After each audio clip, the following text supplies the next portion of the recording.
जय श्री राम। आइए आगे सुनते हैं श्री शिव पुराण में।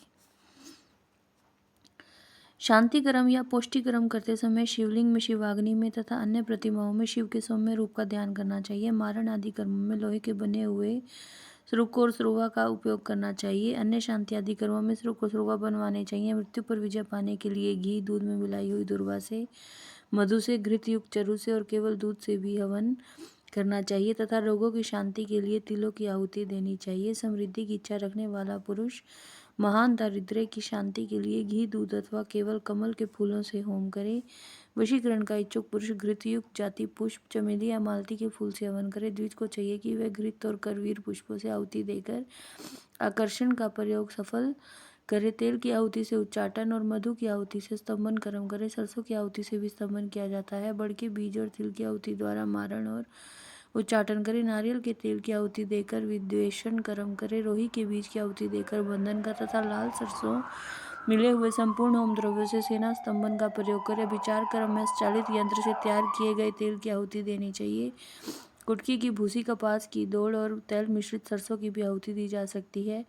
दूध की आहुति जोर की शांति प्रदान करने वाली तथा सौभाग्य रूप फल प्रदान करने वाली होती है। मधु, घी और दही को परस्पर मिलाकर इनसे दूध और चावल से अथवा केवल दूध से किया गया होम संपूर्ण सिद्धियों को देने वाला होता है।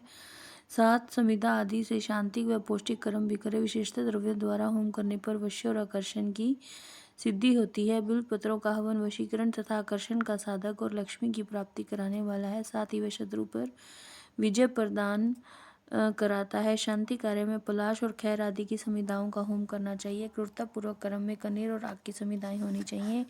लड़ाई झगड़े में कटीले पेड़ों की समिधाओं का हवन करना चाहिए। शांति और पुष्टि कर्म को विशेषतः शांतचित्त पुरुष ही करे। जो निर्दय और क्रोधी हो उसी को विचारिक कर्म में प्रवृत्त होना चाहिए।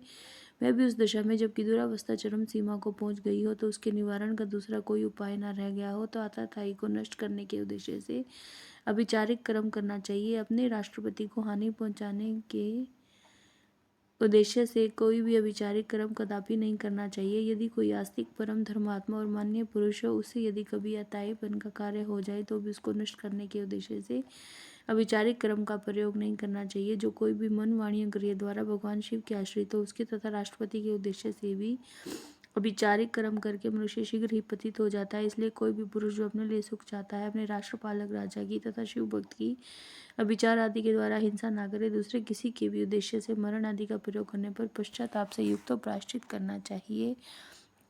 निर्धन या धनवान पुरुष भी बाण लिंग, नर्मदा से प्रकट हुए शिवलिंग, ऋषियों द्वारा स्थापित लिंग और वैदिक लिंग में भगवान शंकर की पूजा करे। जहाँ से लिंग का अभाव हो, स्वर्ण और रत्न के बने हुए शिवलिंग की पूजा करनी चाहिए। जय श्री राम।